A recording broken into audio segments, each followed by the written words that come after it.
do Senado Federal impõe a primeira derrota da história da nova república na indicação de um ministro do Supremo Tribunal Federal. Dilma e aquele, que era o áudio, o Messias, que ia levar o termo de posse para que Lula assumisse a Casa Civil, ganhasse foro privilegiado e escapasse da Lava Jato. Tem registrado o momento em que é noticiado ao nosso japonês da galera aqui em Kataguiri que o Messias foi rejeitado, tá? Vamos ver aí. Se uma notícia é Nada. excelente, diga. O Senado rejeitou Messias, que... Tela cheia. O plenário rejeitou? Deputado, tela cheia, meu. É hora do deputado Kim Kataguiri, eu vou te dar obrigado pela oportunidade, contribuição, então. Eu já estava indignado da Comissão de Constituição e Justiça ter aprovado, mas então o plenário do Senado Federal impõe a primeira derrota da história da nova república na indicação de um ministro do Supremo Tribunal Federal. Aquele que era um mero carregador de pastas da Dilma e aquele que era o áudio, o Messias, que ia levar o termo de posse para que Lula assumisse a Casa Civil, ganhasse foro privilegiado e escapasse da Lava Jato. Esse Messias agora é o primeiro nome a ter a sua incompetência jurídica, a ter a sua suspeição reconhecida pelo Senado. Amém, graças a Deus, finalmente o Senado parece ter acordado, porque depois de ter aprovado a nomeação do advogado pessoal do presidente da República, Zanin, depois de ter aprovado a indicação do senador Flávio Dino para o Supremo, eu não esperava, eu não tinha nenhuma esperança de que isso ainda acontecesse. Eu estava contando com o pessimismo usual que já se espera desse país, mas agora eu fico muito feliz de estar na tribuna nesse momento histórico em que o presidente Lula sai humilhado e entra para a história como o primeiro presidente da República desde 1988, na história da nova república, a ter uma indicação rejeitada pelo Senado Federal de indicação do Supremo. E o melhor de tudo isso, muito dificilmente dá tempo do Lula fazer outra indicação e articular sua aprovação no Senado. Essa é a oportunidade que a gente tem nesse ano de impedir que o Lula faça essa indicação. No ano que vem a gente tem a oportunidade de ter outro presidente da República que não vai aparelhar o Supremo Tribunal Federal, que não vai apoiar um Supremo Tribunal Federal que persegue, que não vai apoiar um Supremo Tribunal Federal que protege corrupção, que protege a bandidagem. A verdade, e eu espero que esse sopro de coragem que o Senado tem agora seja só o início, é que tanto o ministro Alexandre de Moraes como o ministro Dias Toffoli tinham que estar presos, tinham que estar na cadeia, não apenas perderem os seus cargos de ministro do Supremo, não apenas sofrer impeachment, mas ir para trás das grades. Ninguém aqui é menino, ninguém aqui tem nenhuma dúvida de que uma mulher de um ministro do Supremo ter um contrato de 129 milhões é por republicanismo. De que uma mulher de um ministro do Supremo que nunca teve nenhuma produção acadêmica relevante, que sempre foi uma advogada de nenhum tipo de especialização, de nenhum tipo de notoriedade, ganhou um contrato de um banco corrupto de bandidos, coincidentemente em sendo esposa do ministro. E vamos lembrar, no início, o próprio ministro Dias Toffoli negava que era sócio do Tayaya. Depois ficou tão feia a situação que teve que admitir e que teve que abrir mão da relatoria. Então espero, Senado, aproveite, há poucos passos aqui do Senado da República. Senadores, aproveitem o pouco de coragem que vossas excelências criaram agora para barrar a nomeação do Messias. E primeiro, não deixem que Lula nomeie outro nome até o final do seu mandato. Deixem esta cadeira vaga para o próximo presidente da República. Segundo, votem o impeachment do ministro Alexandre de Moraes e do ministro Dias Toffoli. Terceiro, encaminhem para a Procuradoria-Geral da República o pedido de prisão desses dois ministros. Tomara que isso seja uma mudança de postura do Senado e não só um acordo escuso de bastidor para nomear um nome tão ruim ou até pior do que Jorge Messias. Obrigado, presidente. Kim Kataguiri botando o pau na mesa. Eu gosto desse cara, viu? Esse cara aí me parece um cara bom. Baita discurso do nosso Kim Kataguiri, muito legal ver o momento que ele percebe que o que dizem pra ele, né, que o Messias foi rejeitado. E que dia foi ontem, né? Que dia. Olha, eu tinha feito um comentário no Jornal da Manhã da Jovem Pan, onde eu dizia que havia sim uma forte esperança de que o Messias fosse rejeitado, né? Eu cheguei a comentar que o Brasil nunca teve tão próximo, o Senado nunca teve tão próximo de rejeitar uma nomeação de ministro do Supremo Tribunal Federal.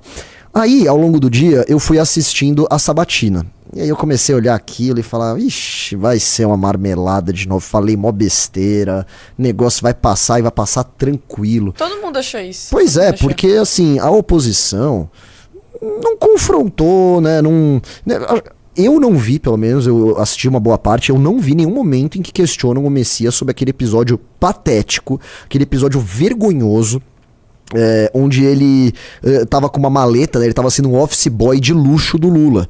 Ele tava com uma maleta ali, com uma nomeação do Lula para ministro da Casa Civil, para caso ele precisasse usar aquilo para fugir do Sérgio Moro, né? Porque se o Lula virasse ministro, ele automaticamente teria foro privilegiado e aí já não seria mais competência do Sérgio Moro de julgá-lo. Vocês lembram muito bem disso, aquela histórica ligação onde a Dilma liga pro Lula e fala, o Bessias, ela fala Bessias, né?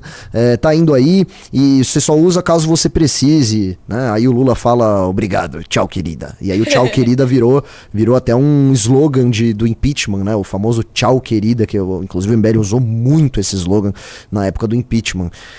Então eu não vi os senadores falarem sobre isso, não vi ele sendo questionado sobre isso. Se eu tiver errado, por favor, me corrijam, mas eu não consegui assistir tudo, evidentemente, mas se vocês tiverem visto isso, por favor, digam aí, eu não vi.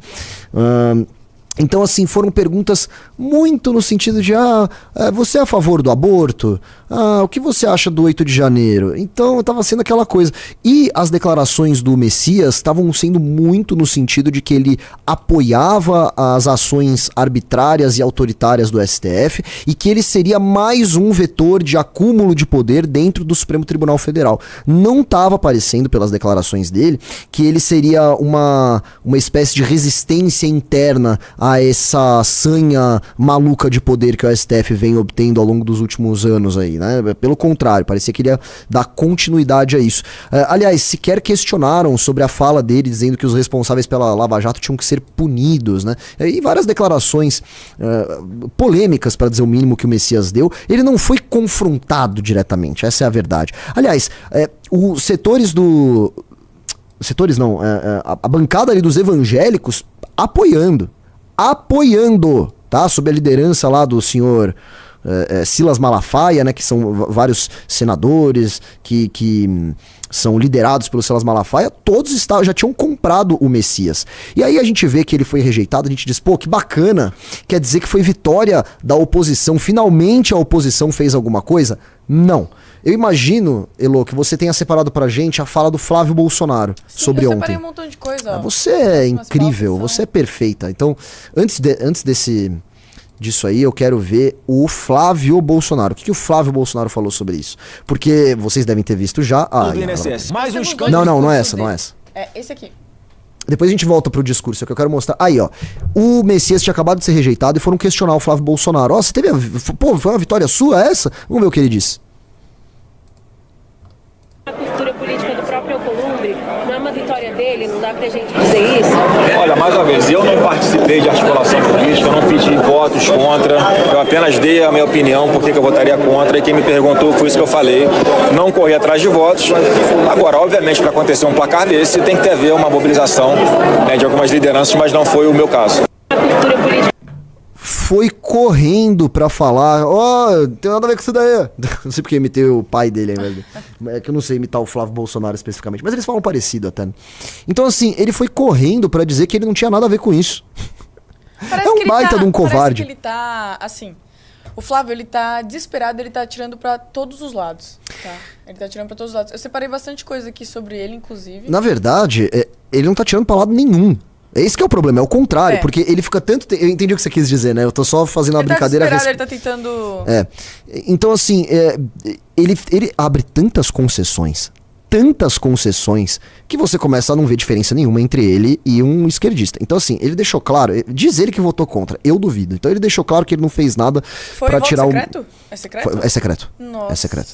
Então, assim, ele não fez nada, isso ele mesmo dizendo, pra tirar o Messias. Aí chega naquela votação do PL da misoginia, ele vota a favor.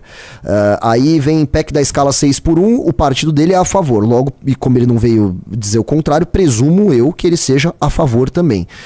Em relação a diversos problemas do Brasil, ele tem as mesmas propostas do PT. Aumentar benefício, aumentar auxílio. Nossa, que surpresa. Então você começa a ver essas coisas. Outra coisa, ele é contra endurecimento de penas, né?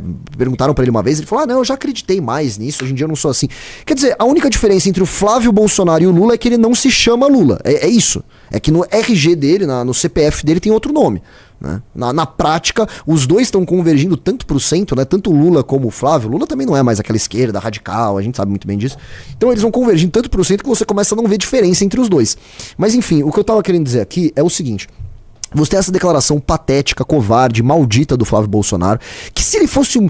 Sabe, a gente sabe que ele é pilantra, mas, pô, pelo menos seja um pilantra eficiente. Vira lá e fala assim, não, eu articulei, eu trabalhei pra caramba por essa vitória. Porque já foi, já passou mesmo, né? Então, faz isso, sei lá, engana um pouco, mas não, né? Nem pra enganar ele tem coragem. Gostou do vídeo? Não se esqueça de deixar o like e se inscrever no canal. Até o próximo vídeo.